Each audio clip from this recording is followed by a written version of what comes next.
जैसा हम सब जानते हैं कि आज देहरी की साक्षात्कार श्रृंखला बतरस की एक और बातचीत है और हम सब इसके लिए यहाँ इकट्ठे हुए हैं। बतरस के अंतर्गत ये हमारी तीसरी बातचीत है। हमारी आज की मेहमान हैं बहुत ही प्रतिभाशाली और हम सब की बहुत ही प्रिय श्रीमती अमिता नीरव।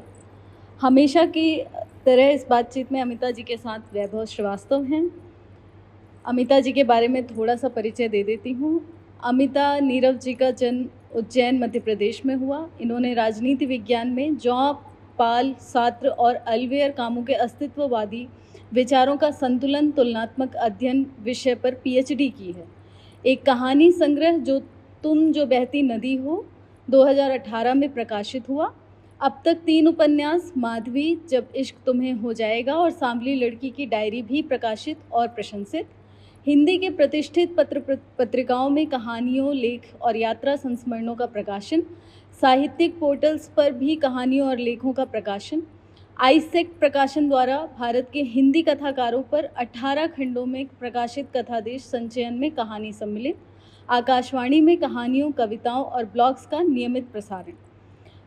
पुरस्कार जो अमिता जी को मिले हैं, कहानी संग्रह तुम जो बहती नदी हो को 2020 का मध्य प्रदेश साहित्य सम्मेलन भोपाल का प्रतिष्ठित वागीश्वरी पुरस्कार, human dignity and humiliation studies की ओर से बेकन ऑफ डिग्निटी अवार्ड। विभिन्न महाविद्यालयों में प्राध्यापन, 16 साल पत्रकारिता का अनुभव भी इनके हिस्से रहा है। तो आप तालियों के साथ अमिता जी का स्वागत कीजिए। दूसरी तरफ वैभव श्रीवास्तव अवध क्षेत्र के सुल्तानपुर ज़िले से हैं। बचपन से ही साहित्य, सिनेमा और सांस्कृतिक अध्ययन में उनकी गहरी रुचि रही है। उन्होंने प्रतिष्ठित सेंट स्टीफेंस कॉलेज और दिल्ली विश्वविद्यालय से मानविकी की पढ़ाई की है। महात्मा गांधी, जिद्दू कृष्णमूर्ति, अल्बेयर कामू और निर्मल वर्मा के विचारों का उनके जीवन पर गहरा प्रभाव रहा है।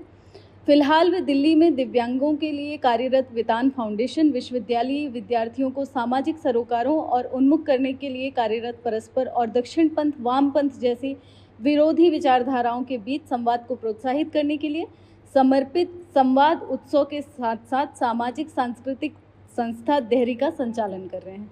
वैभव का भी तालियों से स्वागत करिए और प्रोत्साहन बढ़ाइए। और वैभव से अब आग्रह है कि वो बातचीत शुरू करें।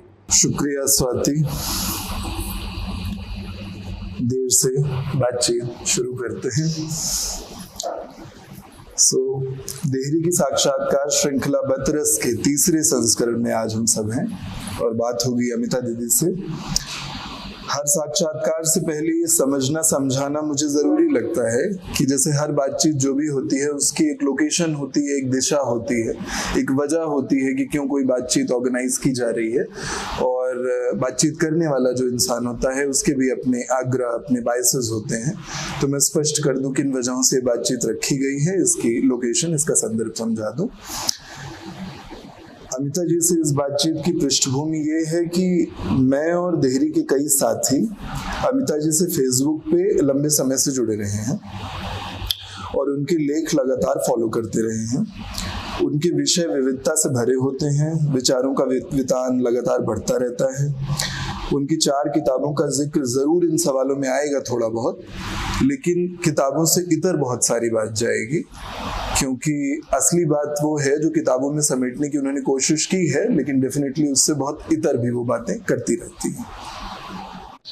एक और बात है जो मुझे देहरी के लिए जरूरी लगती है, जब किसी एग्जिस्टिंग प्लेटफॉर्म को या एग्जिस्टिंग मीडियम को कमजोर माना जाने लगता है, ये कहा जाता है जैसे फेसबुक के लिए ही मसलन कि फेसबुक एक गंदा माध्यम बन गया है, अच्छी बातचीत नहीं होती, शोर ज्यादा है, बकवास ज्यादा है वहां पर। तो ऐसे में उस माध्यम में कौन लोग हैं जो अपनी बात तरीके से रख रहे हैं, लगातार भरोसा बनाए हुए हैं उस माध्यम में खुद भी, और उनकी वजह से किन्हीं और का, किसी सुदूर बैठे पाठक का, किसी सुदूर बैठे व्यक्ति का भी भरोसा बरकरार है उस माध्यम पे। इस पॉजिटिव पक्ष की तरफ ध्यान दिलाना भी मुझे लगता है हमेशा देहरी का उद्देश्य रहेगा, जितना मैंने समझा है, सोचा है हम सब ने।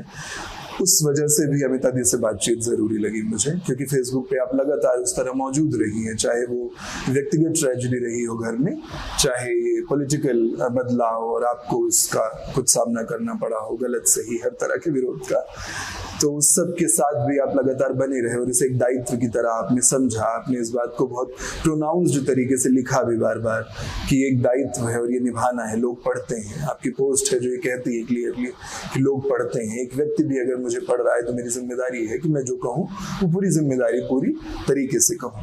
तो इसलिए ये बातचीत बहुत जरूरी लगी और वही सारे मुद्दे टच करेंगे एक एक करके प्रश्न में, जिन पे इतने सालों में वो बात करती रही हैं, जो मेरे पढ़ने में आए हैं, जो मेरे साथ के बच्चों में पढ़ने में आए हैं। संवाद उत्सव जो देहरी का एक बहुत जरूरी एक्टिविटी है, जिसमें हम हर महीने एक बार मिलते हैं, साथ में बैठ के बात करते हैं, खुला मंच है, कोई भी आ सकता है। उसमें अक्सर ऐसे सवाल उठते रहते हैं जिन सवालों पे अमिता दीदी भी लिखते रहते हैं। तो उन सवालों से जुड़ी चीजें भी हम यहाँ पे देखेंगे और किताबों के मार्फत भी डेफिनेटली कुछ बातें होंगी, क्योंकि वो जरिया रही हैं जहाँ पर एक साथ समेट के अपनी बहुत सारी बातें उन्होंने कही हैं बहुत अच्छे रूप में। प्रश्नों पे आते हैं। तो शुरुआत एक मौजूद राजनीतिक प्रश्न से करूंगा। लोकसभा चुनावों के परिणाम पिछले महीने आए हैं और पिछले कुछ महीनों में अचानक से आम फहम बातचीत में कांग्रेस के वरिष्ठ नेता राहुल गांधी के पक्ष में एक पॉजिटिव माहौल बनता दिखा है। एक ऐसे साहित्यकार और चिंतक के रूप में जो तब से राहुल गांधी को अच्छे और जिम्मेदार विकल्प के रूप में देखता रहा है जब उनके खिलाफ ही माहौल था हर तरफ, इस अचानक आए बदलाव को, बदलती हवा को, बयार को, इस पब्लिक परसेप्शन को जो बदल रहा है, आपने कैसे देखा, समझा?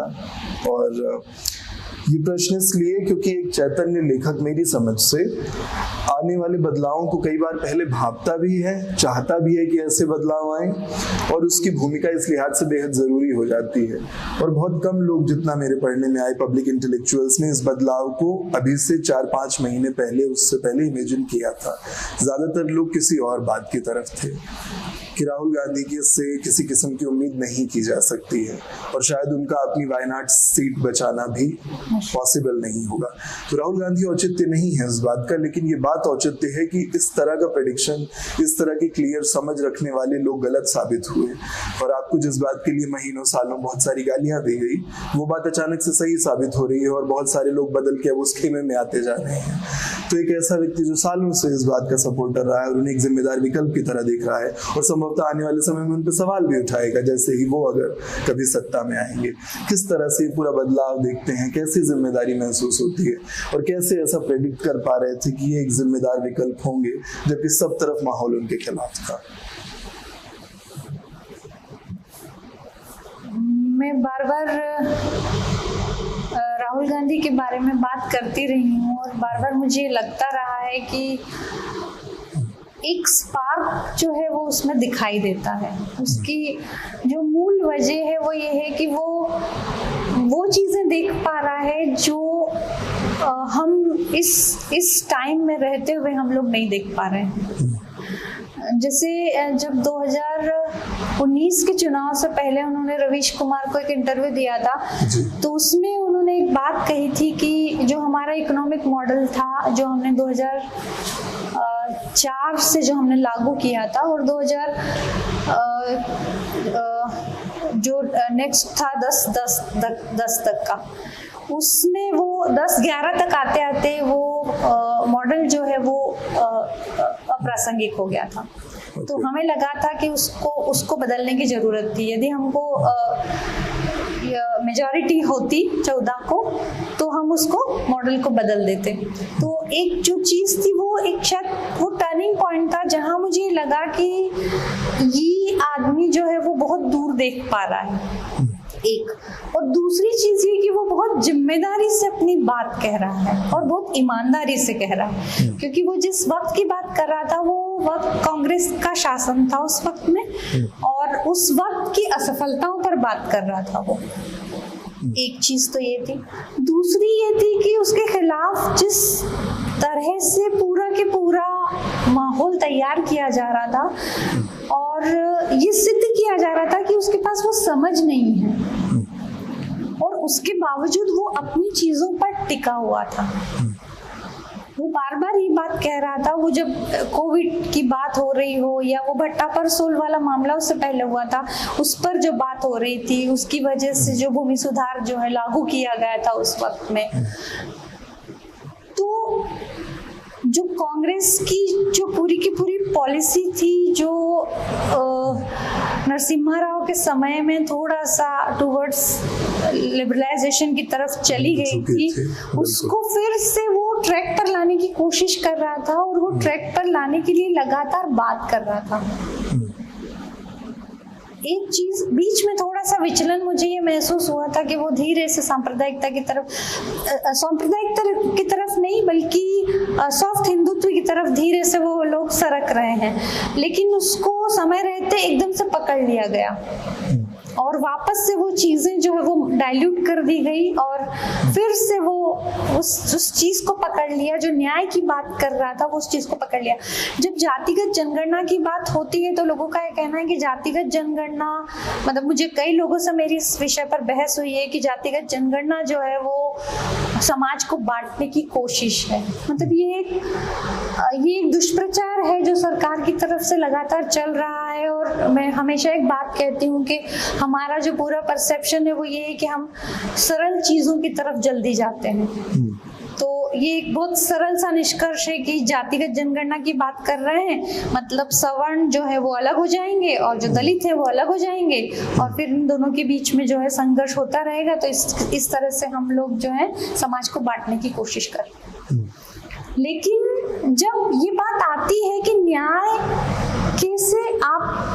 न्याय जो है उसके विचार को आप लागू कैसे करेंगे, जब तक आपको ये नहीं पता होगा कि दरअसल जो जनसंख्या है उसका अनुपात क्या है जिसको जरूरत है चीजों की, तो ये जो सारी चीजें हैं वो राहुल गांधी देख पा रहा है। और न सिर्फ देख पा रहा है, तमाम विरोध के बीच में, तमाम ऑड्स के बीच में वो इस तरह की चीजें रख पा रहा है बिना इस चीज की परवाह किए कि लोग उसके साथ आएंगे या नहीं आएंगे।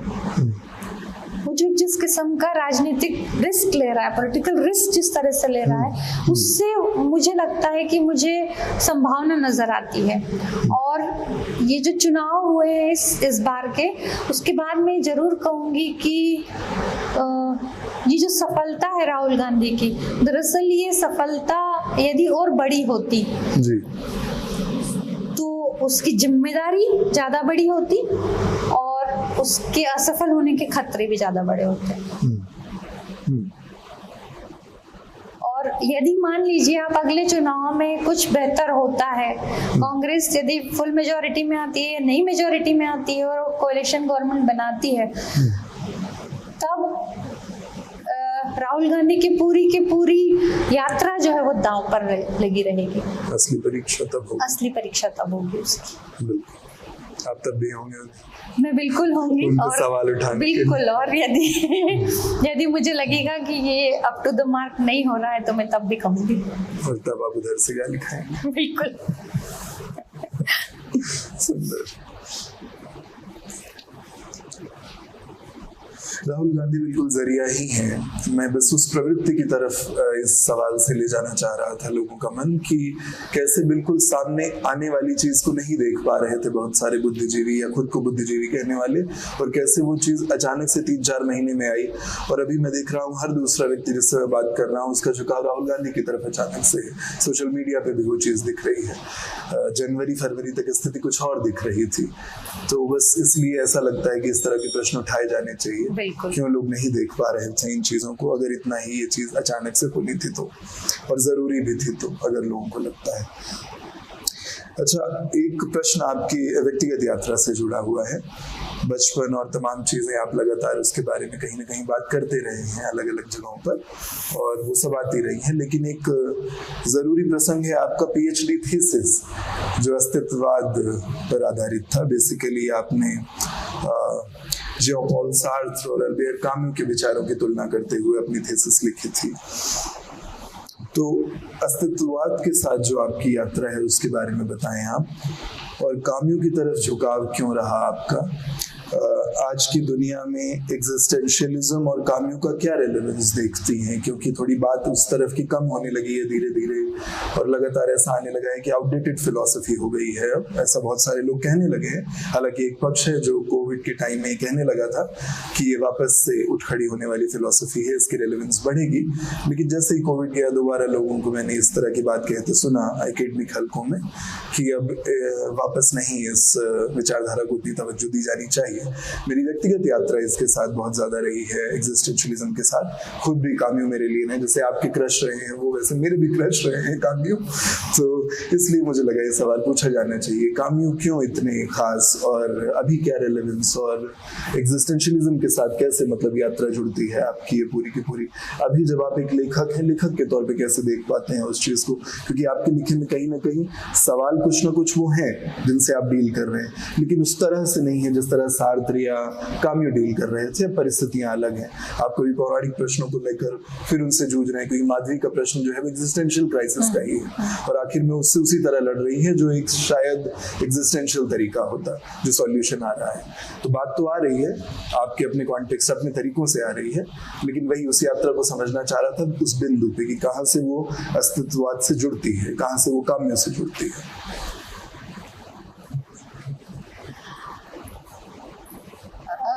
कई बार ये होता है ना कि हम जिस मेंटल स्टेटस में होते हैं उस मेंटल स्टेटस का रिफ्लेक्शन ढूंढते हैं हम अपनी जिंदगी में।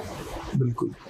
तो जिन दिनों में एमफिल कर रही थी तो डिसर्टेशन लिखना था, और ये बात हुई थी कि डिसर्टेशन के लिए सब्जेक्ट क्या होंगे, तो सब लोगों ने बड़े आसान से सब्जेक्ट अपने लिए चूज किए थे।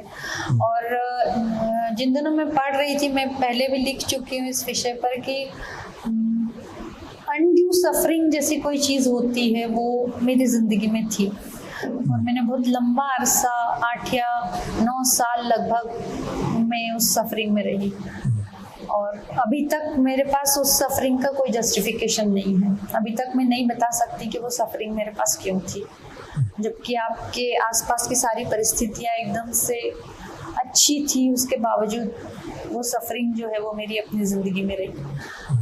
तो उन्हीं दिनों थोड़ा सा मैंने एग्जिस्टेंशियलिज्म पढ़ा, थोड़ा सा मृत्यु का दर्शन देखा, थोड़ा सा त्रास देखा, और मुझे लगा कि मुझे इसी विषय पर पीएचडी करनी है।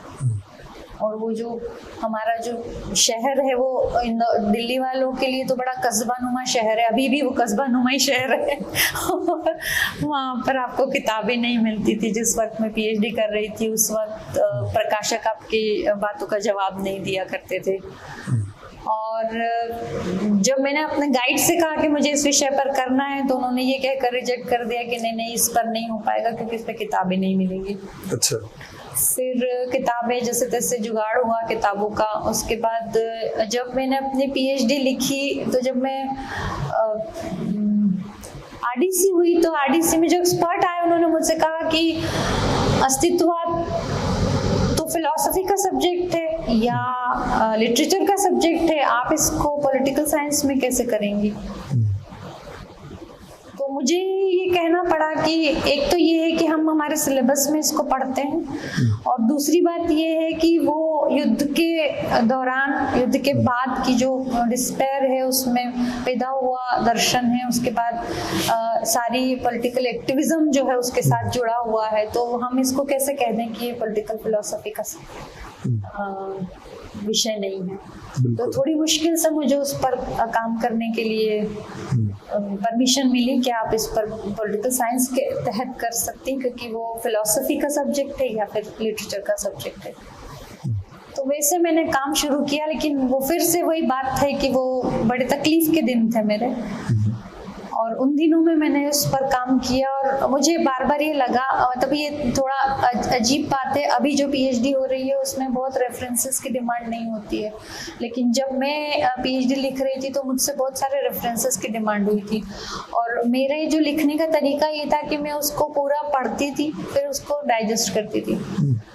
मतलब आप समझिए कि अनुभव के स्तर पर पहुंच जाती थी मैं उन चीजों को करते हुए, और फिर अनुभव के स्तर पर पहुंचने के बाद जो मेरे अनुभव हैं उन विचारों के साथ, वो मैं उसको राइट डाउन करती थी। तो गाइड ने कह दिया कि नहीं ये नहीं चलेगा क्योंकि आपने रेफरेंस कुछ नहीं दिए हैं इसमें। तो फिर मुझे रीराइट करना पड़ा उसको, फिर मैंने उसको रीराइट किया। तो ऐसे मेरी पीएचडी हुई। उसके बाद बहुत लंबा अरसा गुजरा, चीज़ों से बाहर आ गई मैं, और फिर मुझे भी ये लगने लगा कि ये बहुत ही नेगेटिव टाइप की फिलॉसफी है। मतलब बहुत सारा हमारी जिंदगियों में अदरवाइज बहुत एब्सर्ड है, तो इसको हमको क्यों इतना ग्लोरीफाई करने की जरूरत है। फिर सार्त्र और कामू, मतलब मेरा अट्रैक्शन जो था मेन वो था सार्त्र, लेकिन जब मैं कंक्लूड हुई तो मैं कामू की तरफ जाकर खड़ी हो गई। क्योंकि जब हम विचारधाराओं की बात करते हैं तो ये होता है कि कोई भी सामूहिक चीज है उसमें व्यक्ति जो है वो पीछे चला जाता है। तो जब हम विचारधाराओं की बात करते हैं, जब सार्त्र विचारधारा की बात करते हैं, तो वो बहुत धीरे से कम्युनिज्म की तरफ जो है वो चले जाते हैं, और फिर वो सारी चीजें भी जस्टिफाई करने की कोशिश करते हैं जो अदरवाइज जस्टिफाई नहीं होनी चाहिए। हिंसा को सीधे सीधे जस्टिफाई करते हैं जी। तो जब आप थोड़ा उसको और पढ़ा तो मुझे लगा कि यदि आपकी विचारधारा भी आपको इंसान के साथ नहीं खड़ा कर सकती है, तो फिर इस विचारधारा के आप मतलब क्या है उसका। तो फिर मुझे लगा कि कामू इस जगह इसलिए ठीक है कि वो इंसान की बात करते हैं, वो इंसान की तरफ झुकते हैं। तो उस तरह से मुझे कंक्लूड जो है वो मैंने फिर कामू की तरफ जाकर किया। बिना किसी शर्त इंसान की तरफ जाते हैं, वो बार बार सारे रिस्क उठा के जाते हैं। वही बिल्कुल। तो फिर इसलिए धीरे से मैं कामू की तरफ आकर खड़ी हुई, और मुझे लगा कि मैंने वही जो हाइपोथेसिस थी मेरी, वो हाइपोथेसिस आखिर में जो है वो गलत सिद्ध हुई।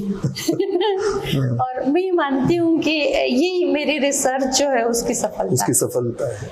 बहुत रेयर बात है हाइपोथेसिस का गलत हो जाना और उसे सफलता ले लेना, सफलता मान लेना। हाँ, इसलिए क्योंकि इसलिए सफलता मैं उसकी मानती हूँ क्योंकि मेरे जो बायसेस थे वो मेरे रिसर्च में नहीं आए। बिल्कुल, ये मतलब मेरी रिसर्च का हासिल। बहुत सुंदर।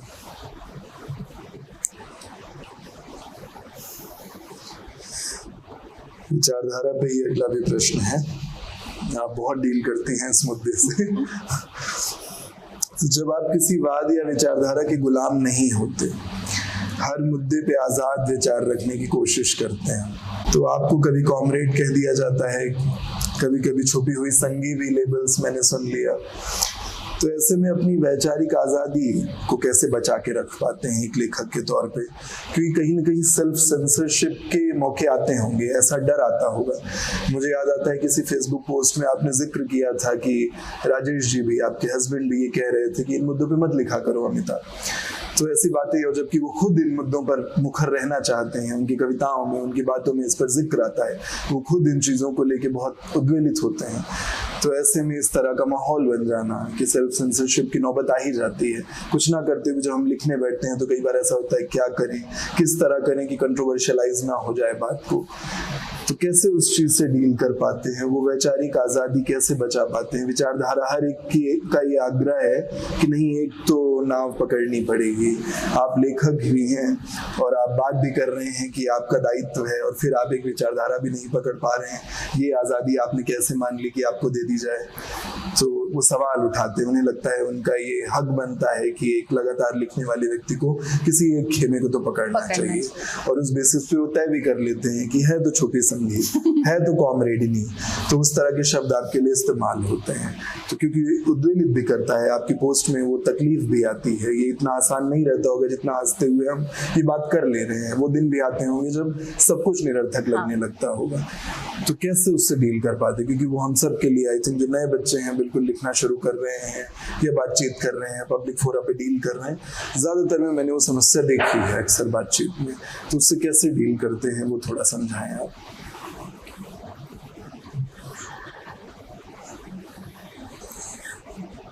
असल में कुछ कुछ चीजें जो है वो मैंने अपनी तय की है। जैसे अभी जो बहस चल रही थी शाकाहार और मांसाहार वाली, तो उसमें भी मैंने एक बात कही थी कि जब शाकाहार की बात आप करते हैं तो आपके भीतर एक किस्म का श्रेष्ठता बोध है कि भाई हम शाकाहारी हैं। कोई जो ब्राह्मणवाद जो है वो उभर कर आता है। और ऐसा नहीं है कि मांसाहार बहुत अच्छी चीज है, लेकिन उसकी भी सीमाएं हैं और शाकाहार की भी सीमाएं हैं। तो जब आप ये बात करते हैं कि शाकाहार क्या है और कुछ लोग अभियान चला रहे हैं बाकायदा उसका, तो इस बात पर इस तरह से बहस हुई कि आप वो जो आइदर आर वाली बात है कि या तो ये सही है या ये सही है, बाइनरी। तो मेरा सिर्फ इतना सा कहना है कि सबसे पहले तो ये है कि कोई बात कौन कह रहा है और उसके कहने की नीयत क्या है। नीयत मेरे ताई बहुत महत्वपूर्ण चीज है। और एक विवेक है जो आपको करते करते डेवलप होता है। मतलब बहुत सारी बार ऐसा हुआ, मेरे सामने कोई चीज आई और मैं आप जैसे संशय में आ जाते हैं आपकी, यार इसका ये पक्ष भी सही है और ये वाला पक्ष भी सही है, तो फिर आप कहाँ जाकर खड़े होंगे। तो एक विवेक है जो आप लिखते हैं, पढ़ते हैं, वो अपने आप विकसित होता है और वो आपको बताता है कि दरअसल ये जो चीज है ना, ये इस तरह से आपको डील करनी पड़ेगी, एक चीज। और दूसरी चीज जो ये सोशल मीडिया पर ट्रोलिंग कह लीजिए, असहमति कह लीजिए, इस तरह की जो चीज है, उसके लिए तो ये है कि ये एक सोशल मीडिया का जो एक प्लस पॉइंट है वो ये है कि वो आपके भीतर एक सहिष्णुता जो है वो असहमति के प्रति, वो आपको धीरे धीरे डेवलप करता है। आपसे कोई असहमत है, आपके कोई ट्रोलिंग कर रहा है, तो आप उससे ये समझते हैं कि ठीक है, ये उसका परसेप्शन है। बहुत सब्जेक्टिव बात है लेकिन ये शायद, हाँ, क्योंकि बड़े सारे लोगों ने बोलना ही, लिखना ही बंद कर दिया इस वजह से, क्योंकि ट्रोलिंग हुई। पहली ट्रोलिंग पे घबरा भी गए लोग, या ऐसा हुआ कि रेप थ्रेट से लेके क्या क्या नहीं आ जाता है, सब आप जानते हैं। बिल्कुल आता है, बिल्कुल आता है। तो हाँ, लेकिन एक और चीज है जो मैं अक्सर ये सोचती हूँ कि जब हम ये बात करते हैं कि जो मार्क्स कहते हैं कि यदि परिस्थिति इंसान को बनाती है तो हमें परिस्थिति को बदलने के बारे में सोचना चाहिए, है ना। तो अभी हम परिस्थितियां नहीं बदल पा रहे हैं, बिल्कुल, लेकिन परिस्थितियां इंसान बनाती है, ये एक सच है। बिल्कुल। तो जिन परिस्थितियों से मैं बनी हूँ, जरूरी नहीं है कि उन्हीं परिस्थितियों से तुम बने हो। तो यदि मैं अलग सोचती हूँ तो ये कोई जरूरी नहीं कि तुम मेरी तरह सोचो, क्योंकि तुम्हारी परिस्थितियां अलग है, मेरी परिस्थितियां अलग है। तो मुझे अकोमोडेट करना आना चाहिए उन लोगों को भी जो मुझसे सहमत नहीं है। मुझे ये जानना चाहिए कि वो मुझसे सहमत क्यों नहीं है, क्योंकि उनकी परिस्थितियां अलग है। तो ये जो विचारधारा से जब हम बात करते हैं, तो मेरी जो दिक्कत है विचारधारा से, वो दिक्कत यही है कि आप सब लोगों को एक तरह से डील करना चाहते हैं। बिल्कुल। जब हम बात करते हैं, लोग कहते हैं कि जो विविधता है, जो डाइवर्सिटी है ना, उसको एकोमोडेट करना चाहिए हमें। लेकिन जब हम विचारधारा की बात करते हैं तो हम अलग विचारधारा को एकोमोडेट नहीं करते हैं। तो सारी विचारधाराओं का सच ये है कि वो सबको एक तरह से देखना चाहता है। तो उससे मेरी असहमति है। मैं हमेशा एक बात कहती हूँ कि सब चीजों से ऊपर इंसान है। बिल्कुल। चाहे विचारधारा हो, चाहे धर्म हो, चाहे जाति हो, और उसकी जो गरिमा है, इंसान जो है, उसका जो जीवन है, वो सबसे महत्वपूर्ण चीज है। बिल्कुल। तो धीरे धीरे मैंने भी सीखा है सोशल मीडिया पर। और जो तुमने शुरुआत में बात कही थी कि फेसबुक के बारे में या सोशल मीडिया के बारे में ये कहा जाता है कि सोशल मीडिया तो बड़ा वैसा माध्यम है, आज लिखा कल खत्म, जैसे अखबार के लिए कहा जाता था ना कि अखबार में छपा क्या है, वही सोशल मीडिया के लिए कहा जाता है। लेकिन जो बात है कि एक भी आदमी यदि उसको पढ़कर समझता है, इवन सोचता है, अब आप जो लिख रहे हैं यदि कोई एक चीज किसी को ये लग रही है कि यार मैं इस तरह से सोच रहा हूँ लेकिन ये इस तरह से भी हो सकता है, आपको पढ़कर यदि किसी को ऐसा लगता है तो वही लिखने की सफलता है। इंसान सबसे बड़ी कसौटी बार बार तो विचारधारा से इसलिए मुक्त रह पाते हैं। ये बहुत रेयर चीज है, मुक्त नहीं मिलते लोग। इसीलिए हिंदी साहित्य में तो ये अलग ही किस्म की लड़ाई है कि बाकी दुनिया में तो खैर विचारधारा क्या है आम इंसान को समझ भी नहीं आता, वो तो चलिए कह लिया लोगों ने शोर मचा के, तो सोशल मीडिया पे तो चलिए हाँ ठीक है, अच्छा मोदी जी के सपोर्टर होने पे राइट विंग होते हैं, ठीक है मैं राइट विंग हूँ, अच्छा ऐसा राहुल गांधी के सपोर्टर होने पे कांग्रेसी होते, ठीक है कांग्रेसी हो गया। लेकिन उसको नहीं पता है अगर ऐसी बातें, वो नहीं जानता है, वो ज्यादा नहीं डील करता। लेकिन जो लोग करते हैं, हिंदी साहित्य की ही बात करें, यहाँ तो ये बात बहुत स्पष्ट है, अगर आप किसी खेमे में नहीं हैं तो ये मान लिया जाता है कि आप विरोधी खेमे में हैं। अगर आप मेरे साथ नहीं है तो डेफिनेटली आप अपोजिट खेमे में हैं। तो ये तो कोई मान ही नहीं सकता। और इस बात को बार बार लिखा जा रहा है, रेगुलर लिखा जा रहा है कि अगर आपने एक खेमा नहीं पकड़ लिया क्लियरली है, इसका मतलब है कि आपके दिल में चोर है। और जैसा आप कई बार कहते रहे हैं, कहीं ऐसे लोग सत्ता पक्ष की तरफ से बैटिंग तो नहीं कर रहे हैं, वो वाली बात बहुत स्पष्ट रूप से बार बार लेबलिंग करके कह दी जाती है। आपका वो मतलब नहीं रहता होगा, लेकिन कभी कभी ऐसा भी हुआ है कि मुझे आपको पढ़ते हुए लगा है, खुद पे ये डाउट आया है कि कहीं ऐसा तो नहीं कि इस मुद्दे पे नहीं बोलकर, क्योंकि मैं ज्यादातर मुद्दों पे नहीं बोलता हूँ, क्योंकि मैं नहीं लिखता हूँ, क्योंकि हर व्यक्ति उस तरह नहीं प्रोनाउंस तरीके से लिख पाता। कोई किसी तरह ये काम कर पा रहा है, कोई अखबार में कुछ कर रहा है, कोई घर में चीजें आयोजित कर रहा है, कोई इस तरह से नहीं करके अपने घर के ही 5-10 लोगों के साथ बैठ के बातें कर रहा है। लेकिन ऐसी बातें जब भी होती हैं वैचारिक प्रतिबद्धता की, आप किसी विचारधारा के दायरे में खुद को नहीं रखते, लेकिन आपकी बातों में कई बार ऐसा होता है, जब आप दायित्व की बात करते हैं उसमें कभी कभी ऐसी टोन आ जाती है कि मैं उस बात से घबरा जाता हूं, जैसे कि ऐसा कुछ आ रहा है कि हम क्योंकि नहीं बोल रहे हैं इन मुद्दों पे, तो हो सकता है हमारे अंदर कोई चोर छुपा हुआ हो। तो ये भाषा की बात भी हो सकती है, हमारी अपनी समझ की बात भी हो सकती है, लेकिन उस समय वो वाला डर मुझ पे आता है बिल्कुल से कि क्या ये एक किसी वामपंथी झुकाव वाले लेखक की तरफ से हम सब पे प्रश्न चिन्ह है। वो डर एक आता है, वो मैं डर साझा करना चाह रहा था इस बातचीत के दौरान, इसलिए मुझे लगा रखूं।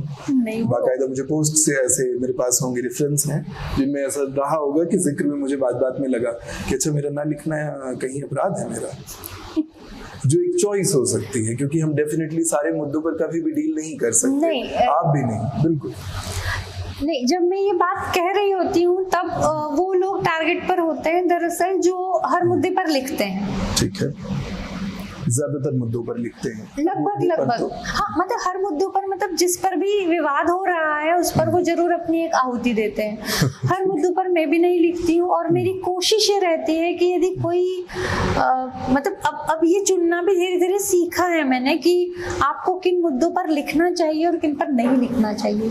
मतलब ये भी एक प्रैक्टिस से मैंने अर्न किया है कि कई बार क्या होता है कि आपको उस खास विषय पर लिखने के लिए कंपेल कर दिया जाता है इन द सेंस कि उसको इतना हाइप दिया जाता है कि आप अपने आप को उस पर लिखने से बचा नहीं पाते हैं। और वो भी एक पूरे के पूरे षड्यंत्र का हिस्सा होता है, और उसको भी आपको डिटेक्ट करने की जरूरत है कि आपको किस मुद्दे पर लिखना है और किस पर नहीं लिखना है। बिल्कुल। तो मैं उन लोगों पर ये बात कहती हूँ जो लगभग जिस भी मुद्दे पर विवाद हो रहा हो उस पर लिखते हैं वो, और जिन असल मुद्दों पर जहाँ पर इंसान इन्वॉल्व है वहां पर वो लोग लिखने से बचा लेते हैं अपने आप को। तो मैं उन लोगों के लिए ये बात कहती हूँ, मैं उन लोगों के लिए नहीं कहती हूँ जो लोग लिखते नहीं हैं, या जिन लोगों का लिखना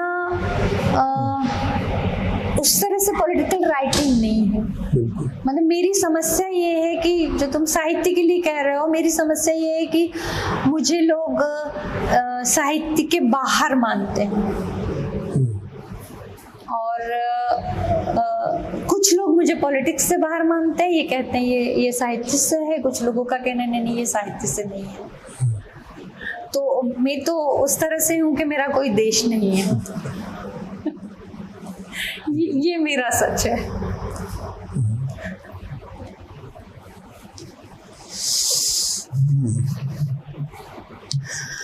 साहित्य से नहीं है आप, राजनीति से नहीं है आप, इसीलिए हमने आपको बुलाया है क्योंकि आप क्या हैं, मतलब हमें पता है। उससे से रिलेटेड सवाल है, उस बात से, आपकी उस भूमिका से रिलेटेड कि आप एक डिमांडिंग पाठक हैं। आपके लिखे में 12 ये जिक्र आता है कि इधर ज्यादातर किताबें आपको निराश करती हैं जो भी आप पढ़ती हैं, और आप उन्हें पूरा नहीं पढ़ पाती हैं अक्सर। फिर आप एक लेखक भी हैं और अपनी किताबें लिखते हुए लेखक की चुनौतियां और सीमाएं दोनों को महसूस करती रहती होंगे। तो ऐसे में खुद को सतत स्क्रूटिनाइज करते हुए लगातार, और साथ में जब लिख रहे हैं ऐसे स्क्रूटिनी करते हुए कि हाँ मैं सही लिख रही हूँ क्या, मैं इस मुद्दे से सही से डील कर रही हूँ क्या, और साथ में एक डिमांडिंग पाठक भी हैं आप।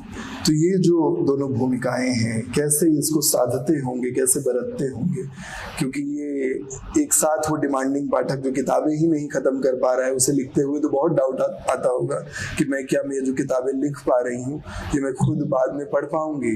जैसे आपने कहीं जिक्र किया कि एक जमाने में मैंने निर्मल जी को पढ़ा, निर्मल वर्मा को पढ़ा तो बहुत पसंद आ रहे थे, और फिर अब पढ़ रही थी तो ऐसा हो रहा था कि पढ़ ही नहीं पा रही थी, बहुत सारी चीजें पढ़ी ही नहीं जा रही थी। तो ये हमारी यात्रा होती है, एक ही लेखक किसी उम्र में कुछ पसंद आता है, बाद में उसकी रेलेवेंस कम होने लगती है।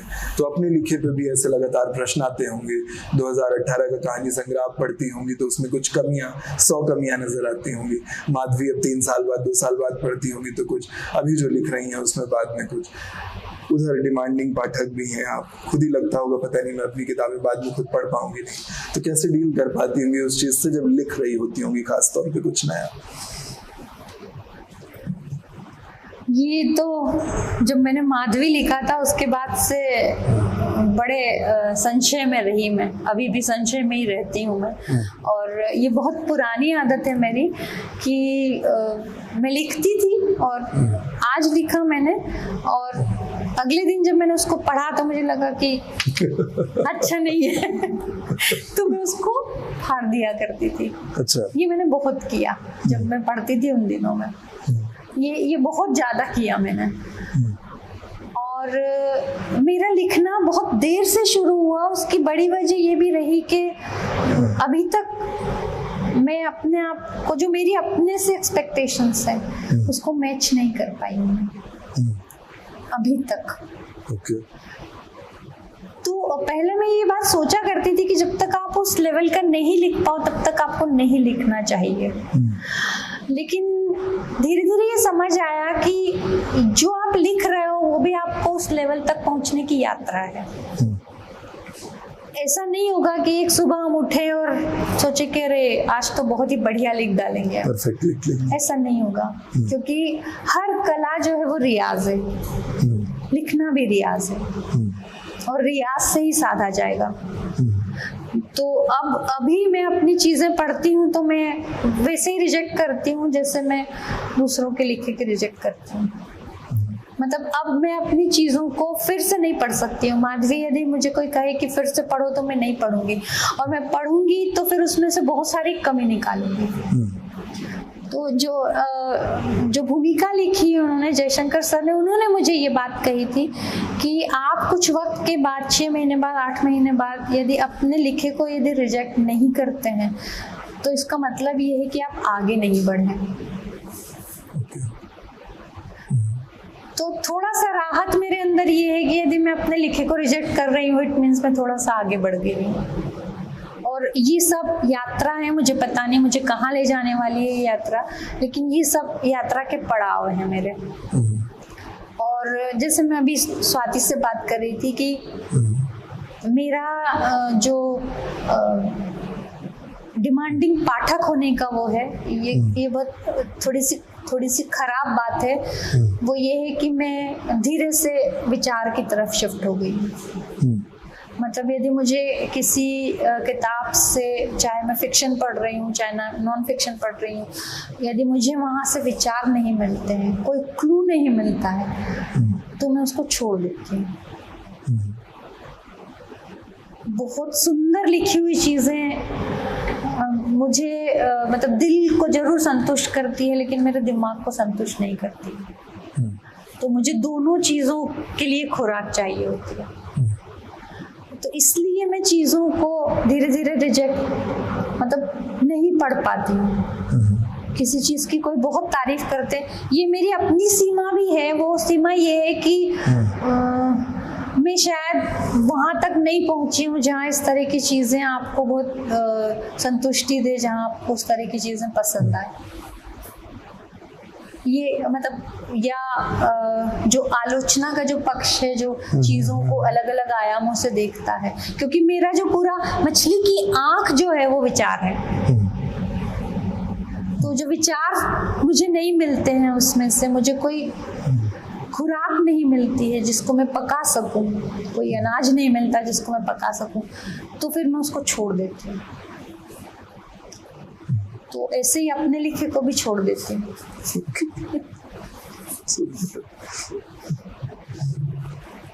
अच्छा, नायकत्व के सवाल पर आप लिखते रहे हैं और ये मुझे असहज करता रहा है। मेरे अपने व्यक्तिगत सवाल जिनसे जूझता रहा उनमें से एक है, और मेरे ख्याल से कई और लोगों के मन में भी ये सवाल आता ही रहता होगा। तो नायकत्व का जो सवाल है, जैसे कि अमिताभ बच्चन के उदाहरण से ले, आप उनका उदाहरण देते रहे कि अमिताभ एक बेहतरीन अभिनेता माने जाते हैं। सभी क्रिटिक्स, सभी फिल्म एक्सपर्ट्स ऐसा मानते हैं कि वो बिरले अभिनेता है, बहुत ही अच्छे से अपनी ज़्यादातर भूमिकाएं निभाते रहे, बहुत लंबी पारी रही है, बहुत वेरिड रोल्स रहे हैं। एक ऐसा व्यक्ति, उसके बाद वो कुछ सामाजिक चीज़ों में भी शामिल होते हैं। किसी ज़माने में वो इलेक्शन भी लड़ते हैं, एक दुविधा के बाद वो उससे इतर चले जाते हैं, अपना व्यक्तिगत लॉस बहुत सारा सहते हैं, जीवन में बहुत सारा सेटबैक आता है।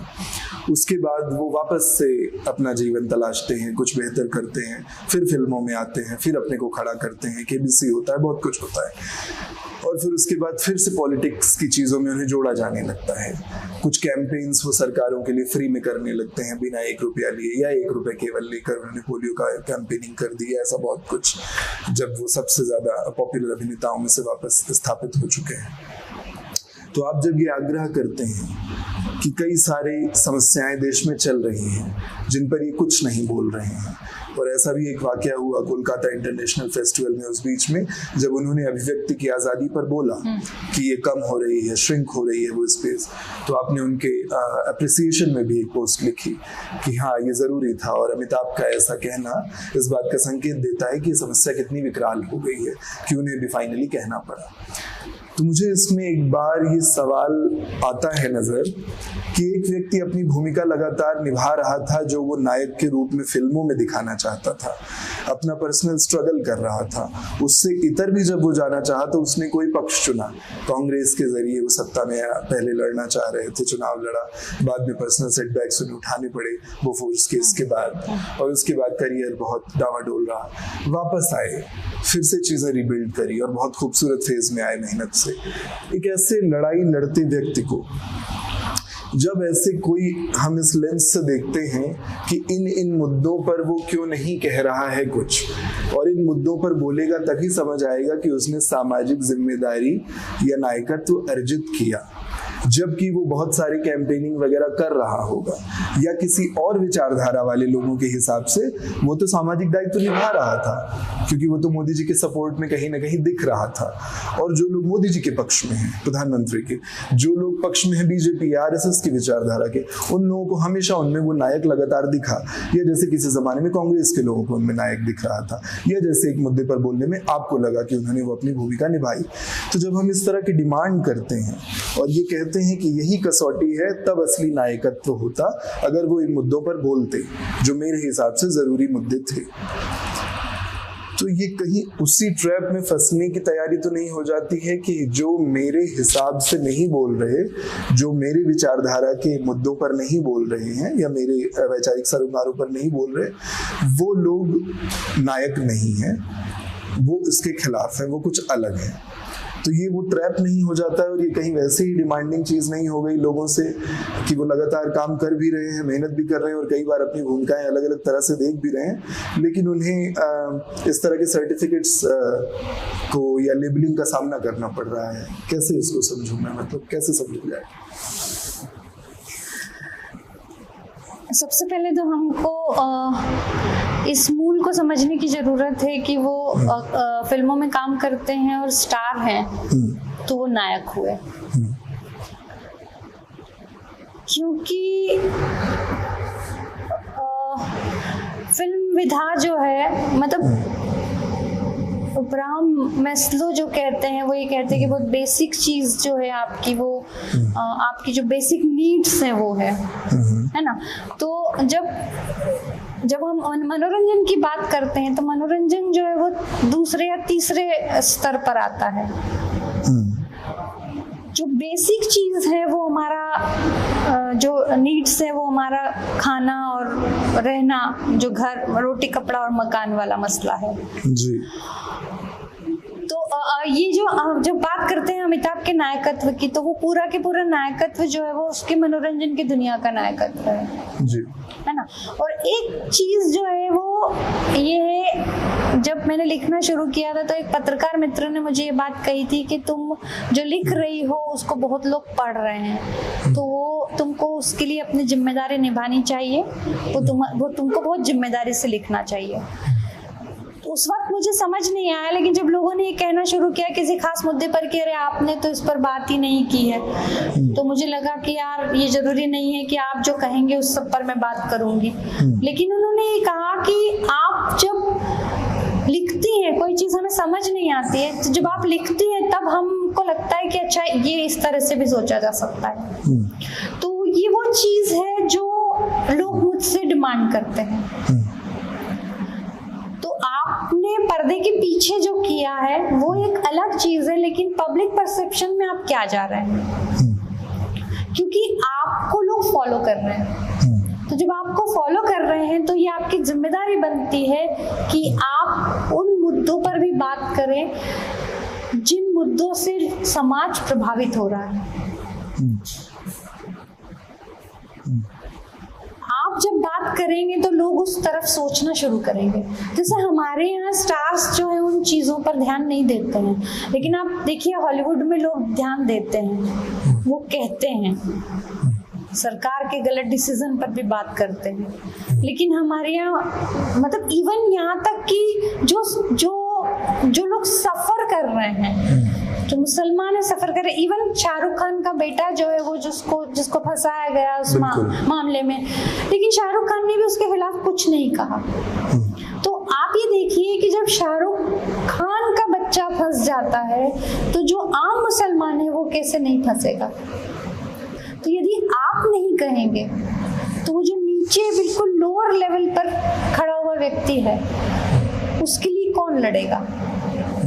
हमेशा लड़ाई जो है वो जो फर्स्ट पार्टी होता है वो लड़ाई हमेशा नहीं लड़ पाता है, क्योंकि उसकी तो अस्तित्व की समस्या है, दूसरे लोग उससे लड़ाई लड़ते हैं। तो जो समाज से जुड़े हुए मुद्दे हैं उस पर यदि जो प्रिविलेज क्लास है वो नहीं बोलेगा तो कौन बोलेगा। और वो मोदी जी के लिए काम कर रहा है, पोलियो के अभियान के लिए काम कर रहा है, उसमें वो चीज सामने नहीं आ रही लोगों के। वो सारे जो सरकार जो सारे उस तरह से सप्रेशन के काम कर रही है, उसमें आपकी चुप्पी जो है वो ये कहती है कि नहीं आप उनके साथ खड़े हुए हो, यदि आप हमारे साथ नहीं हो तो आप उन्हीं के साथ हो। और आप नहीं बोलेंगे तो लोगों को लगेगा कि ठीक है। मतलब अभी किसी मसले पर बात हुई थी तो मतलब राजेश ने बात कही थी कि इस मसले पर क्यों लिखने की जरूरत है, तो वही बात आई कि कोई विमर्श आपके सामने रखा, यदि उसका काउंटर आप नहीं करेंगे तो ये कैसे पता चलेगा कि ये पक्ष भी है इसका। तो वो पक्ष कैसे आएगा सामने, यदि कोई प्रभावशाली आदमी उस पर नहीं बोलेगा तो फिर वो पक्ष सामने कैसे आएगा। तो वो जो व्यक्तिगत उपलब्धि है उसको हमने नायकत्व मान गया, ये हमारी गलती है। लेकिन नायकत्व में जो है वो सामूहिक जिम्मेदारी जो शामिल है। हाँ, लेकिन ये कैसे तय हुआ कि जिन मुद्दों पर नहीं बोले वही मुद्दे थे जरूरी?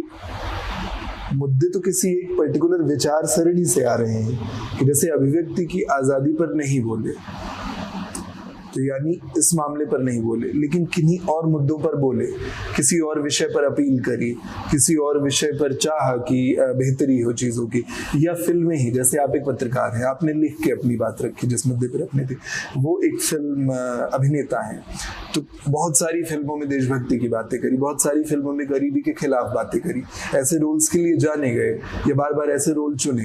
तो मतलब इस तरह की जो हम क्राइटेरिया लगाएंगे, इस तरह के क्राइटेरिया के बाद क्या वो स्थिति नहीं बनने लगेगी जहां पर व्हाट अबाउटरी का स्लिपरी स्लोप तैयार होता है कि हर व्यक्ति ये सवाल पूछ सकता है, जैसे आपसे भी पूछे जाते हैं, इस मुद्दे पर क्यों नहीं बोली आप, आपको इनका दर्द क्यों नहीं दिखा, जिस तरह के सवाल आते हैं और जो हम जानते हैं कितने बेहुदा स्तर तक चले जाते हैं, कुछ भी लोग पूछने लगते हैं। तो व्हाट अबाउटरी का स्लिपरी स्लोप तैयार होता चला जाता है, बिकॉज बार बार उस तरह के प्रश्न आपसे किए जा सकते हैं, आपसे कुछ भी पूछा जा सकता है। जैसे आपको 10 मुद्दे हैं लेकिन आपने 9 पे बोला, गया 10वें पे क्यों नहीं बोला?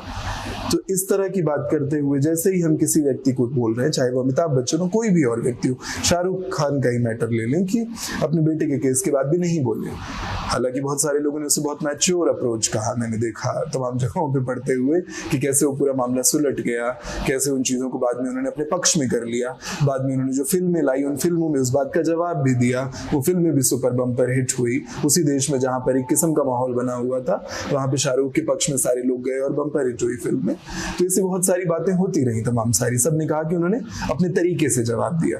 राहुल द्रविड़ नहीं बोलते हैं, लेकिन जब वो बोलते हैं तो क्रिकेट के थ्रू बोलते हैं। सचिन नहीं बोलते हैं अपनी आलोचना पर, क्रिकेट के थ्रू बोलते हैं। अमिताभ नहीं बोलते हैं, कभी कभी प्रयास करते हैं, इतनी संवेदनशील फिल्मों में इतनी मेहनत से काम करते हैं। तो ऐसे बहुत कुछ करते हुए जब कोई भी व्यक्ति अपनी भूमिका निभा रहा है, हॉलीवुड का एग्जाम्पल आपने दिया, तो जैसे कई नैरेटिव्स में कहा जाता है कि वो एक इकोसिस्टम का पार्ट है वो लोग, जहां पे एक इकोसिस्टम में ये कह दिया गया है कि इस मुद्दे पे बोले जाने पर आप सामाजिक सरोकार रखते हैं, जो बात बहुत ज्यादा बार कंजर्वेटिव्स या दक्षिणपंथी तत्वों की तरफ से पूरी दुनिया में उठाई जाती है। तो मैं नहीं जानता है कितनी सही बात है, मैं नहीं जानता किसी की वैचारिक प्रतिबद्धता इस तरह कैसे काम करती होगी, लेकिन ये भी एक सवाल आता है और बहुत सारे लोगों से रिजोनेट करता है। जैसे आपने कहा कि सरकार सप्रेशन कर रही थी, उस समय अगर अमिताभ बच्चन नहीं बोल रहे थे तो उस सरकार को मैसिव वोटिंग भी हो रही थी उस आम जनता से, यानी समाज से, यानी समाज के एक बड़े तबके से। जैसे समाज का एक बड़ा तबका पलट गया है, वो इस सरकार के खिलाफ चला गया है, इस सरकार की ज्यादतियों के खिलाफ चला गया है, जैसे कभी कांग्रेस की ज्यादतियों के खिलाफ चला गया था। तो ये हर समय का तय करने वाली भूमिका, मैं उस जगह पे प्रश्न बार बार रखना चाह रहा हूँ कि कैसे तय करेंगे कितने मुद्दों पर किस समय कौन बोला, नहीं बोला, ना बोलना, नायकत्व, बोलना, नायकत्व, सही गलत, ये पेचीदा लड़ाई में बार बार कठिन हो जाती है। इसको समझना चाह रहा हूँ। जो बिल्कुल शुरू में मैंने जो बात कही थी कि नायकत्व यदि आप स्वीकार कर रहे हैं, मतलब देखिए अमिताभ बच्चन या शाहरुख खान या आमिर खान, इवन आमिर खान भी, है ना, फिल्म को हम अभी तक उस किस्म के पावरफुल माध्यम की तरह से नहीं देख पाए हैं। फिल्मों से बहुत चीजें नहीं बदली है ना। तो जब आप फिल्मों से चीजें नहीं बदलती है और आप फिल्म के माध्यम से कोई चीज कह रहे हैं, आप अपने माध्यम से कोई चीज कह रहे हैं और वो माध्यम लोगों तक उस तरह से नहीं पहुंच रहा है क्योंकि हमने उसको मनोरंजन के अलावा और किसी तरह से नहीं देखा है, तो वो बात इम्पैक्ट नहीं दे रही है आपकी। और जब सब तरफ से ये बात हो रही है कि ये चीज यहाँ गड़बड़ हो रही है और यहाँ हर आदमी को बोलना चाहिए क्योंकि ये चीज गड़बड़ है यहाँ पर। और जहाँ तक देशभक्ति की बात है, मैं पहले भी कई बार इस बात पर बात कर चुकी हूँ कि देशभक्ति का जो कंसेप्ट है वो भी बड़ा कॉम्प्लिकेटेड है। बिल्कुल बिल्कुल। मतलब आज हम जिस चीज को ये समझ रहे हैं कि ये देशभक्ति है, आज से हो सकता है 10 साल बाद, 15 साल बाद आप उस पर शक करने लगे कि यार वो देशभक्ति थी क्या। इतिहास बार बार ये बताता है, बार बार ये बताता है। तो मतलब देशभक्ति वाली बात पर, जिस बात पर सब सब जगह ये बात लग रही है कि यार यहाँ तो हर एक को बोलने की जरूरत है, यहाँ बहुत ज्यादा हो रहा है, वहां पर तो कम से कम बोला जाना चाहिए।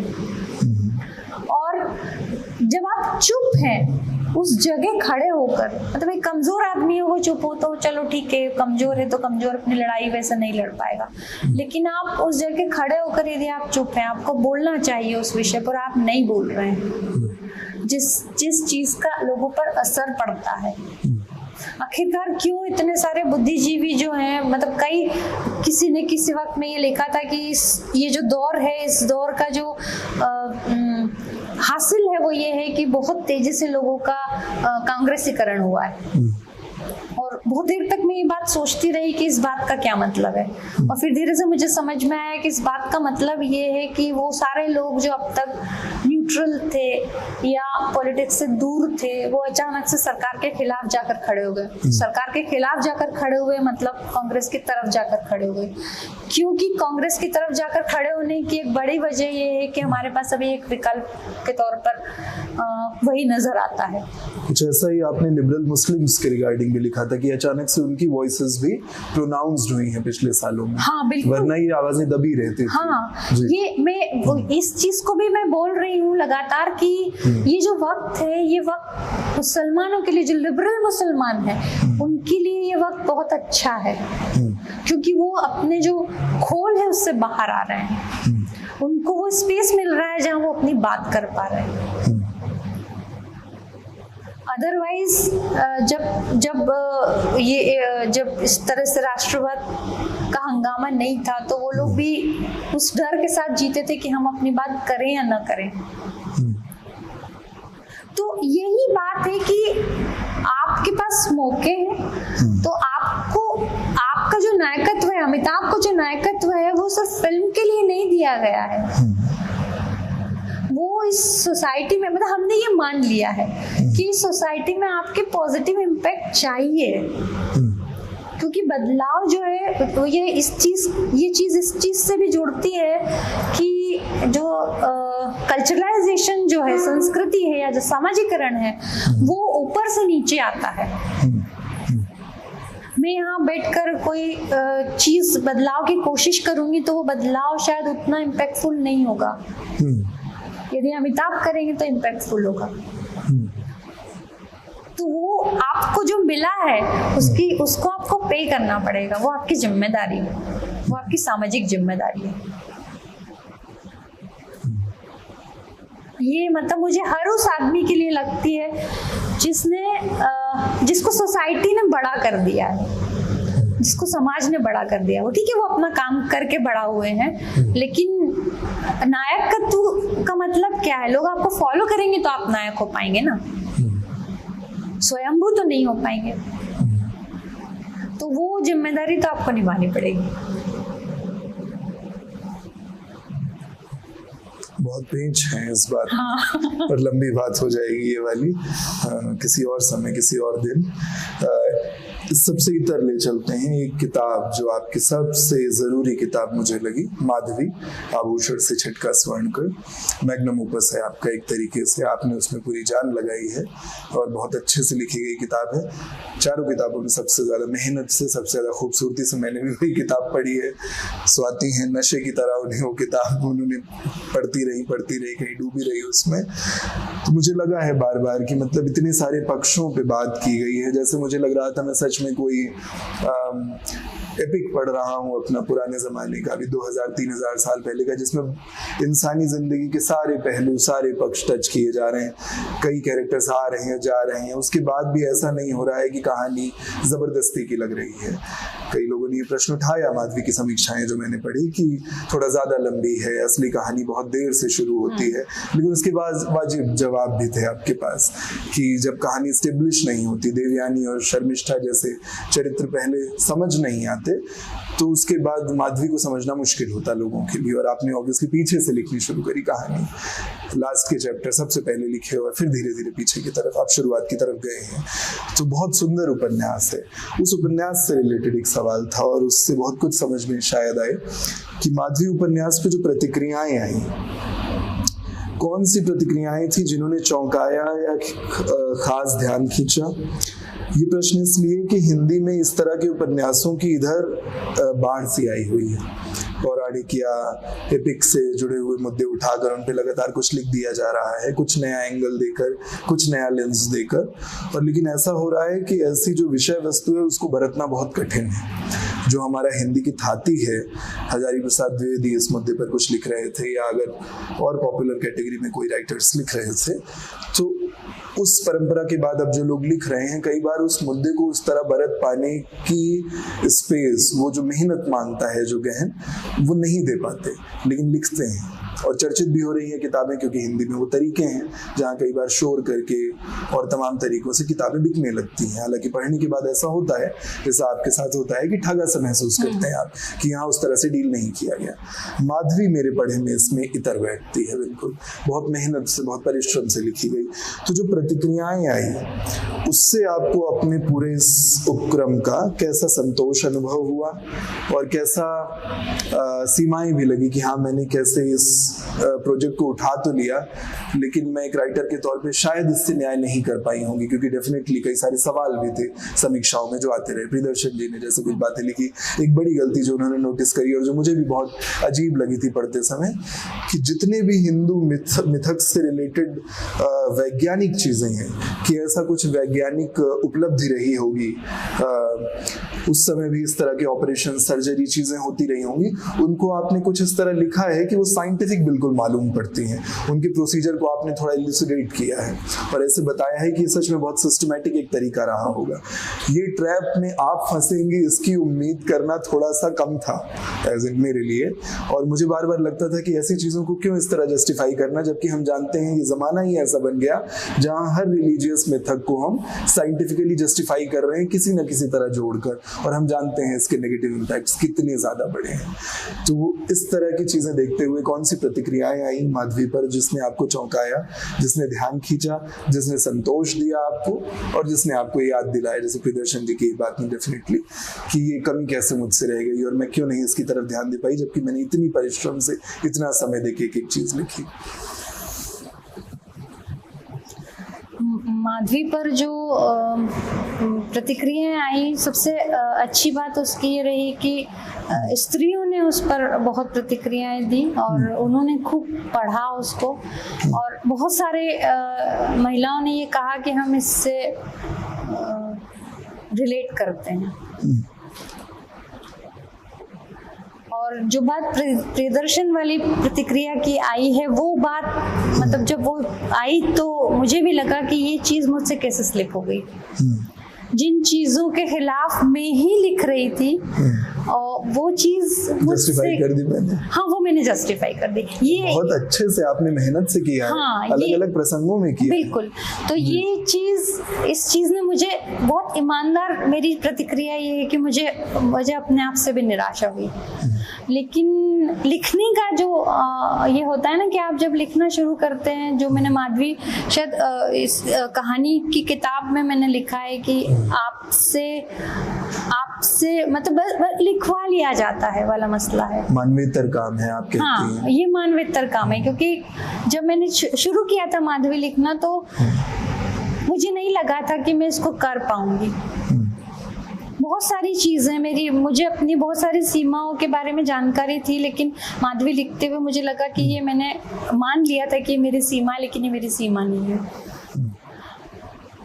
लेकिन जब सबसे पहले प्रियदर्शन जी ने ही इस बात पर बात की और मुझे लगा कि ये मुझसे सच में गलती हो गई, ये मुझे नहीं करना चाहिए था। मतलब मुझे मिथक को मिथक की तरह ही रखना चाहिए था, उसको जस्टिफाई करने की कोशिश नहीं करनी चाहिए थी।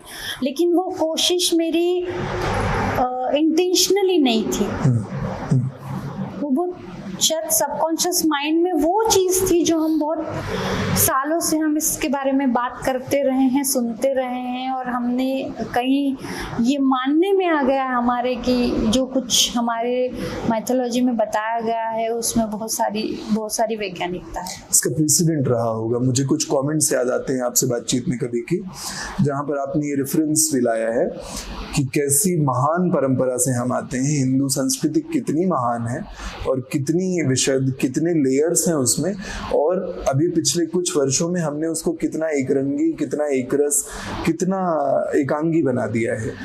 तो उस चीज का भी कहीं कोई प्रभाव रहा होगा कि जो इतनी महान संस्कृति है उसमें जो वैज्ञानिक कार्य हुए होंगे, जो उपलब्धियां रही होंगी, वो जरूर उस तरह की रही होंगी, क्योंकि नैरेटिव्स वैसे ही आते हैं। और शायद हम उसका विरोध करते हुए भी, वही मैं समझना चाह रहा था कि विरोध करते हुए भी कैसे हम सब कॉन्शियसली उस बात को माने बैठे हैं। वो किस तरह एक राइटर के लिखे में आ गया, वही बड़ी बात है कि वो उस सबकॉन्शियस से ही आया है, जो हम बहुत बचपन से इस बात को सुनते आ रहे हैं कि हमारी जो सभ्यता है, हमारी जो संस्कृति है, उसमें बहुत विज्ञान भी है। और हालांकि इस बात से बहुत ज्यादा इत्तेफाक नहीं है मेरा कि ये जो अभी हम कह रहे हैं कि हमने विमान भी बनाया था और वो भी किया था और वो भी किया था, मैं उसको ये मानती हूँ कि बहुत खूबसूरत कल्पनाएं थी वो हमारी उस वक्त की। मतलब माइथोलॉजी पढ़ना मुझे इसलिए भी पसंद आता है कि मुझे ये लगता है कि आप देखिए कि किस लेवल की कल्पनाएं की गई थी उस वक्त, है ना, रचनाशीलता किस तरह की थी उस वक्त। लेकिन हाँ, ये बात मैं जरूर मानूंगी कि वो हमारे सबकॉन्शियस में जो बात रह गई वो बात लिखने में चली आई। मतलब अब मैं यहाँ बात करते हुए इस बात को महसूस करती हूँ कि बहुत सारी चीज़ें हमारी जो वीविंग है, मानसिक बनावट है हमारी, उसमें कहीं शामिल होती है और वो इसी तरह से अनायास जो है आपके कहने में, लिखने में वो सामने आ जाती है। तो माधवी में ये बात जरूर मुझे अब खटकती है और अब मुझे सोचने में लगता है कि हाँ, ये मुझसे गलती हो गई है। लेकिन अदरवाइज जो दूसरी चीजें मैंने उसमें लिखी है, जो मैं विमर्श की बात जो सारी है, उस विमर्श में अब तक का मेरा सारा सोचा हुआ है वो उसका हिस्सा हुआ है। जिस अलग अलग डायमेंशन से मैं चीजों को सोचती हूँ, उसमें मैंने उस चीज को माधवी में उसको लाने की कोशिश तो नहीं कहूंगी, वो बस अनायास आता चला गया। जैसे ये चीज अनायास हुई, वैसे वो भी सब अनायास हुआ। हाँ, सूत्र विस्तार जो आप करते हैं फेसबुक पर अपनी बातों में, कई बार उसके बहुत सारे हिस्से माधवी में बार बार आए हैं। एक एक मुद्दे पे कितनी सारी बातचीत आपने करी है, कितने पहलू आए हैं, कितना कुछ। बिल्कुल कहा ना, एपिक का बिल्कुल एहसास देती है, बिल्कुल किसी पुराने। हाँ, तो वो भी मतलब वो भी सारा पुराना आपका सोचा हुआ उसमें आया है। और वो जो चीज आपके अवचेतन में जो बहुत बचपन से आपके डाली जाती है, वो चीज उसमें रिफ्लेक्ट हुई है। इन पर भी प्रतिक्रियाएं आई होंगी, इन मुद्दों पर भी, ये जितने वैरिड चीजें हैं। कोई प्रतिक्रिया और कुछ ऐसी बहुत इंटरेस्टिंग रही हो कि अच्छा, ये तो मैंने ये एंगल सोचा नहीं था, इतनी खूबसूरत बात किसी को लगी माधवी में? मुझे अभी याद नहीं आ रहा है, लेकिन किसी ने कुछ कहा जरूर था इस पर। अभी मुझे उस पर याद नहीं आ रही कोई बात कि किसी ने कोई ऐसा मुद्दा कहा कि इस पर मैंने इस तरह से नहीं सोचा। विराट फलक है उपन्यास का, बार बार पढ़ने का मन करता है। ऐसा है कि बात खत्म हुई और मुझे लगा कि हाँ, इसको तो मेहनत मांगती है, ऐसे कैसे खत्म हो गई, एक बार में कैसे पढ़ी जा सकती है। जबकि जो लोग उठाते हैं उनका ये कहना है कि ये बहुत बड़ा है। जो तुमने शुरू में ये जो बात कही कि ये कहानी जो है वो देर से शुरू होती है, बहुत लोगों ने ये बात कही, कहानी देर से शुरू होती है। और बिल्कुल आपको माधवी तो कहीं नजर ही नहीं आती है उसमें। कई लोगों ने कहा कि शुरू में जो मूल पात्र है, जो मुख्य पात्र है, वो बिल्कुल शुरू में तो दिखाई नहीं देता, माधवी तो नाम ही नहीं आता है शुरू में। और बहुत सारी चीजें इसमें ये भी रही कि बहुत जैसे माधवी की माँ जो है वो माइथोलॉजी में कहीं नहीं है। ययाति की पत्नी है 2 और उनके 5 बेटे हैं, वो सब चीजें माइथोलॉजी में आती हैं, लेकिन माधवी किसकी बेटी है ये नहीं आता है। और वो मैंने ढूंढने की कोशिश की तो मुझे नहीं मिला कि माधवी की माँ कौन है। तो जैसे ये चीज़ मेरी अपनी कल्पना से आई है, मतलब मुझे क्योंकि स्टैब्लिश करना था उसको, तो उसके साथ बहुत सारी चीज़ें आगे चलती चली आई। किसी ने कहा कि आपने इसमें जाति का प्रश्न भी उठाया है, मैंने कहा हाँ, वो उसके संदर्भ में आया है वो। तो कुछ लोगों ने ये जरूर कहा, जो स्त्री विमर्श वाली बात जो थी, हाँ वो 2-4 लोगों ने ये बात कही कि इसमें स्त्री विमर्श के नजरिए से लिखी गई है। लेकिन मैं ये कहूंगी कि मैंने स्त्री विमर्श के नजरिए से नहीं लिखी थी। इंसानी आजादी के विमर्श से हाँ, लिखी, मतलब मेरा जो आपका समर्पण है वो हाँ, क्लियर कर देता है किताब का जो समर्पण हाँ, है कि ये क्यों लिखी जा रही है। हाँ, और अंत में वही बात समझ में आती है आखिरी चैप्टर में कि बात वही है, माधवी और मतलब स्त्री भी है, माधवी इंसान भी है, हाँ, इंसान के रूप में आजाद हाँ, हो रही है, वो सिर्फ स्त्री के रूप में नहीं हो रही है। बिल्कुल, तो वो बात भी बैठती है। बिल्कुल सुंदर उपन्यास। समय बहुत हो गया है, आप लोग कुछ कहना चाहें? राजेश जी भी आ गए हैं हमारे बीच, तो आप लोग कुछ कहना चाहें, कोई ऑब्जर्वेशंस, कोई प्रश्न हो आप सबके, तो वो आप सब पूछ सकते हैं अभी। सामने लिखने की डायरेक्टर आपने जो अनुभव है नाम में सामने लिखी है, तो अपने रंग को लेके जब आप टीन एज में अभी आपने जिक्र किया कुछ अफसान सा था, कुछ आपके ऊपर बर्डन था, क्यों था आपको पता नहीं था, क्या इस वजह से था? और रंग को लेके कोई हीन भावना लगी, उसको लेके उससे आपने कैसे ओवरकम किया? कोई ऐसी बात ये सामने लड़की के साथ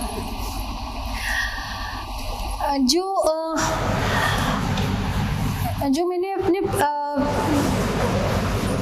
अस्तित्व जो पीएचडी लिख रही थी उस वक्त की जो बात कही थी वो तो बिल्कुल अलग चीज़ थी। मतलब वो मैं उस वक्त भी मैंने बताया था कि उसके बारे में मैं अभी भी क्लियर नहीं हूँ कि वो क्या था।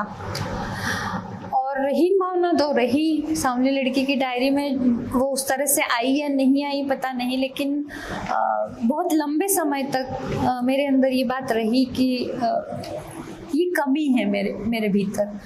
और जैसे इसमें कही गई बात है और वो मेरी अपनी बात भी है इस तरह से कि बहुत, जिसको कहते हैं ना, बहुत शार्प नहीं रही मैं कभी भी और बहुत एक्टिव नहीं रही। वो जो बहुत इंट्रोवर्ट किस्म की लड़की रही थी मैं बचपन से, और लो सेल्फ स्टीम थी,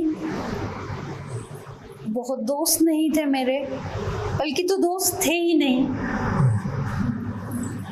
और क्योंकि थोड़ा सा बोर टाइप की लड़की थी तो दोस्त नहीं रहते थे, शैतानी नहीं करती थी, चुप रहती थी, तो आसपास कोई होता नहीं था। और कूप अप करने का तो ये रहा कि प्रेम जब आया तो सब चीजें साफ हो गई।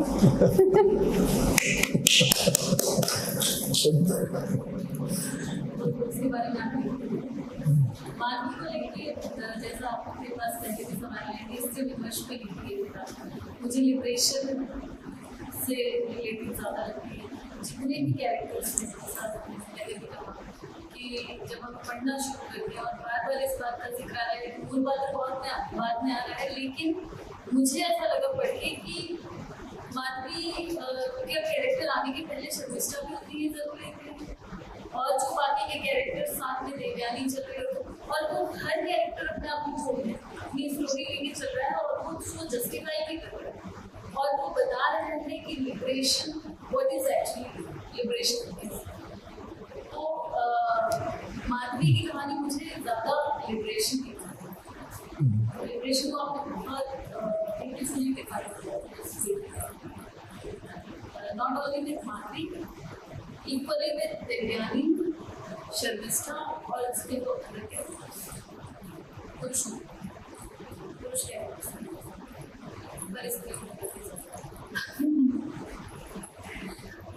बेसिकली वो स्त्रियों की कहानी थी, और जो हिस्सा समाज का सबसे पीछे है उसी पर बात की थी मैंने। आज भी वही हिस्सा पीछे है, तो आज भी उसी पर बात हो रही है। और ये जरूर है कि मेरा लक्ष्य जो था वो नहीं था, वो जो जैसे वैभव ने कहा कि इंसान की बात थी, वो हर किस्म की संस्थानीकरण जो है, जिससे इंसान जो वस्तु की तरह बढ़ता जाता है, उससे मेरा विरोध है, वो शुरू से रहा। इसमें भी वही चीज आती है, सत्ता का कोई भी रूप, सत्ता का कोई भी रूप। हाँ, इसमें जो बात कही है, किसी भी तरह से सत्ता का रूप जो इंसान को वस्तु की तरह बनाता है। और आप देखिए इंस्टीट्यूशंस जो हैं उनकी जो प्रकृति है, चाहे आप रिलीजन ले लीजिए, परिवार ले लीजिए या स्टेट ले लीजिए, वो आपको वस्तु की तरह ही बरतता है। तो लड़ाई तो व्यक्ति होने की है। तो जब जो इंस्ट्रूमेंट आपको वस्तु की तरह बरतता है, उसी से आपको लड़ना है।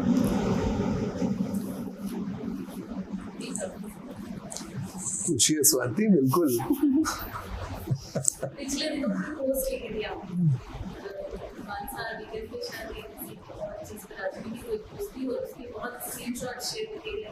आपने कुछ स्क्रीनशॉट्स डाले थे कि आपको लोग किस तरह से ट्रोल कर रहे हैं, लंबी लंबी पोस्ट लिखी है, उन्होंने गाली गलौज से लेके सब कुछ लिख रहे हैं, मत की है और उनका हाईलाइट किया जाना चाहिए। और अक्सर आपको बाइकआउट किया जाता है, साहित्य समाज से भी कर दिया जाता है।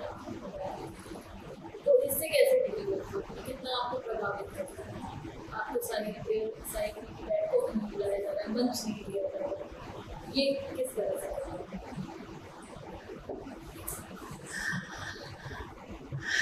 इनिशियली तो प्रभावित करता है, मतलब जैसे आप कोई ट्रोल करता है तो उस वक्त तो आपको लगता है कि ये ट्रोलिंग हो रही है, आपको 1 दिन 2 दिन सेटल होने में लगते हैं।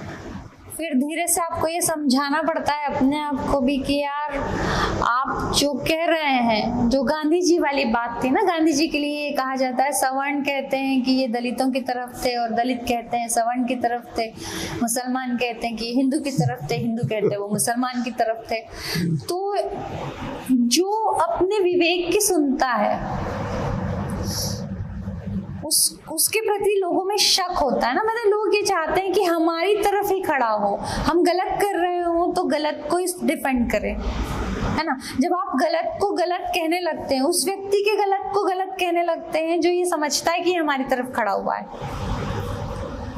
तो गांधी याद आते हैं मुझे कि यार आप कोई ऐसी बात कहेंगे तो आपको ट्रोल किया जाएगा, ये भी करेगा वो भी करेगा। जब गांधी को नहीं छोड़ा गया तो आप तो कुछ है ही नहीं। तो उस तरह से डील होता है।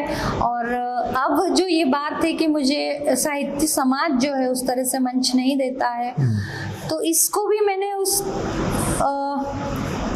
उपलब्धि की तरह लिया है कि यदि आप मुझे रिजेक्ट कर रहे हैं तो मैं आपके दिमाग में बनी हुई हूँ।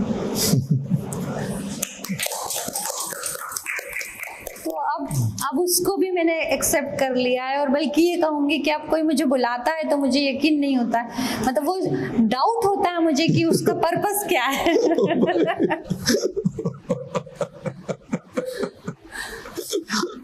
तो अब मैं कंफर्टेबल हूँ।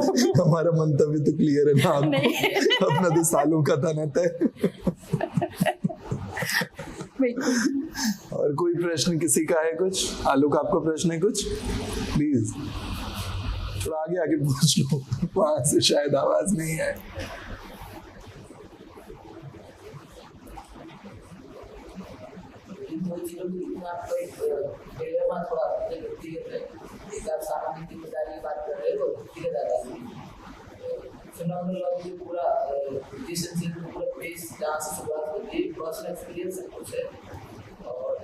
वही हमारा एक्टिव होकर हमारे साथ रहता है। फिर उसके बीच में प्रेरणा कैसे कब आ जाता है कि हम अब समाज के लिए हम अपने हिस्से की कोई कला हो, राइटिंग हो, या जो रोज जिंदगी हम कर रहे हैं वो कब एक आने लगता है कि समाज के लिए हम कुछ कर सकते हैं, वो क्यों करना चाहिए? देखिए मैंने दूसरों से जो हुआ है एक्चुअली जो आप सोशल हिस्ट्री से बात कर रहे हो, ह्यूमन का जो पूरा कॉन्शियसनेस है उसका इंस्टीट्यूशनलाइजेशन भी पूरा है। बट मुझे बहुत व्यक्तिगत तौर पे पढ़ते पढ़ते समझ आया कि पावर में ह्यूमन एजेंसी के थ्रू रिफ्लेक्ट होता है, वहाँ से इफेक्ट होता है। इंस्टीट्यूशन तो कुछ एग्जिस्ट करता नहीं है, ह्यूमन एग्जिस्ट कर रहा है जो हमें इफेक्ट कर रहा है पर्सनली, उससे हम फियर महसूस करते हैं। तो इंस्टीट्यूशन जैसे कुछ एग्जिस्ट करता नहीं है फिर हम कुछ हो सकता है। पावर ह्यूमन एजेंसी में लाइक कर रहा है, पावर ह्यूमन एजेंसी में लाइव कर रहा है। देखिए पर्सनल पावर जो है ना वो काम नहीं करता है, वो इंस्टीट्यूशन से ही काम करता है।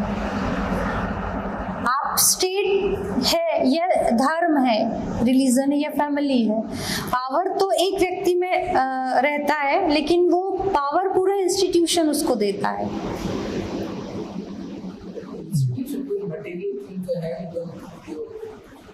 इंसान का पर्सनल एक्सपीरियंस अफेक्ट करता है, तो हम किस पे क्वेश्चन कर रहे हैं?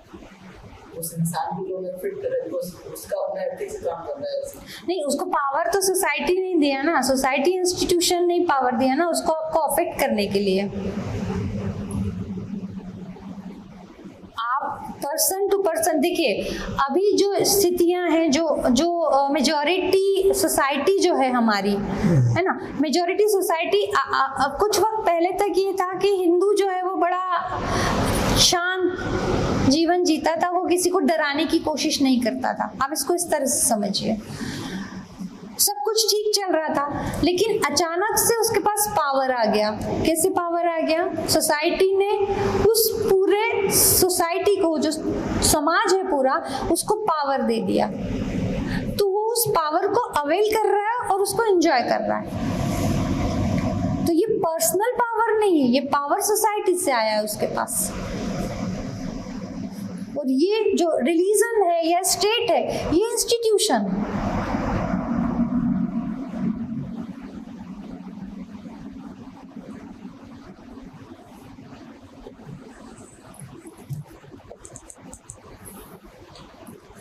कोई ऑब्जर्वेशन, कुछ शेयर करना है? किसी और का कोई प्रश्न? आपका कोई प्रश्न सर?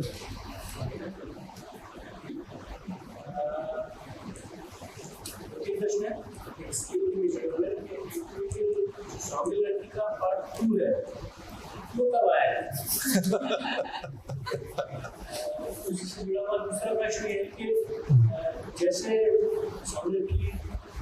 डैडी आपने अपने आप को फिर निर्मम ढंग से चित्रित कर दिया, क्या दूसरे जो पार्ट आएगा उसमें प्यार को भी क्या इतनी तटस्थ रूप से चित्रित कर पाएगा? क्या इसीलिए नहीं कर पाएंगे? क्या ये डर है, इसलिए आपने उसको छोड़ के ट्रायल उठा दी? अच्छा मंच है, राजेश जी के भी सवाल आ गए आज तो। बताइए।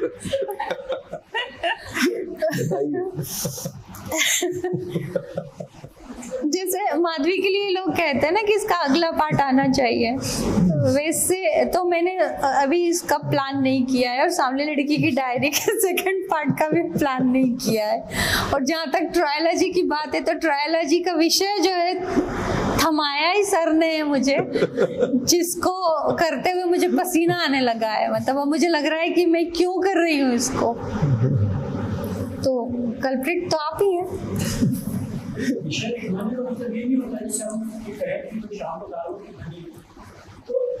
आप दाल रोटी बनाना शुरू कर दें, जरूरी नहीं है जो आप रोटी, जो आप शाम को दाल चावल अच्छे लगते हैं, उसको आपने क्यों छोड़ दिया? क्या दाल चावल के प्रति आपको लगता है कि उसके प्रति उतना अटैच नहीं रह पाएंगे तो दाल रोटी बनानी शुरू करें? कुछ व्यक्तिगत प्रश्न है जो मंच के थ्रू पूछ रहे हैं, देख लीजिए। अब आप जवाब यहाँ देना है, वापस लौट के देना है।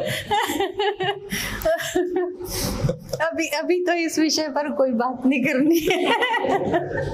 ट्रायलॉजी वाला पाठक तैयार है, घर में भी तैयार है, बाहर भी तैयार है। फिर आइएगा दिल्ली, फिर बदरस करेंगे, नहीं अब कि हम इंदौर आ जाएंगे। होपफुली तब समय से शुरू करेंगे, सेटअप बेहतर रहेगा, ये भी रहेगा। अभी जो प्रोजेक्ट है उस पर काम कर लूं, फिर सोचते हैं। ये ट्रायलॉजी वाला कुछ मुद्दा बताएंगे? ये पॉलिटिकल नॉवेल है। ओके। और इसको लिबरलाइजेशन के बाद जो इंटरनेशनल पॉलिटिक्स में चेंजेस आए हैं, जिसमें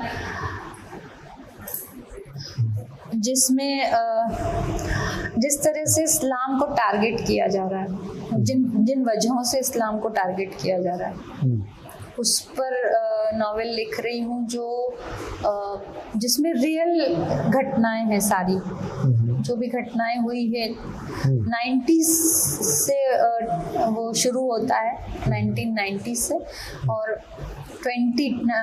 2020 में जाकर वो खत्म होगा। तो वो 10-10 साल के 3 पार्ट होंगे उसमें। अच्छा, तो 2 पार्ट कंप्लीट कर लिए मैंने। क्या बात है, वाह। तो फर्स्ट पार्ट जो है उसको मतलब रीड्राफ्टिंग शुरू की है मैंने। तो वो बड़ा काम हो गया, उसमें बहुत सारा रिसर्च है और उसको पढ़ते हुए ऐसा लगता है कि वो कुछ ज़्यादा ही इंटेलेक्चुअल टाइप की चीज़ आने वाली है। तो वो बड़ा काम हो गया था, वो चल रहा है, अभी 2 पार्ट हुए हैं, तीसरा पार्ट अभी कर रही हूँ मैं उसका। सुंदर, ये है मामला। बढ़िया। कोई और प्रश्न, कुछ बातचीत, कुछ और कुछ कहना है किसी को? आपको मैम? ठीक है, समाप्त करते हैं। आपको कुछ कहना है अभी और? नहीं, मुझे नहीं, मैंने कह दिया। अब ये है कि क्या समझ में आया, क्या कहा मैंने, कैसे कहा। प्रतिक्रियाएं मांगेंगे लोगों से, YouTube पर जाएगा जब ये पूरी बातचीत, होपफुली जल्दी, और जैसी भी प्रतिक्रियाएं आएंगी आपसे साझा करेंगे। बहुत सुंदर बातचीत रही। आपने कहा था ना कि हम पिछला जो बतरस हुआ उस तरह से बातचीत नहीं मेंटेन कर पाएंगे, वो शायद, मुझे बहुत मजा आया बातचीत में। ऐसे ही राजीव सर ने भी कहा था पिछले बतरस के समय में कि बहुत अच्छी बातचीत नहीं हो पाएगी, वो मुझे लग रहा है, और बहुत अच्छी बातचीत हुई थी। आपने भी ऐसा ही कहा, और इतनी सारे व्यवधान के बावजूद आज बातचीत अच्छी हुई, बहुत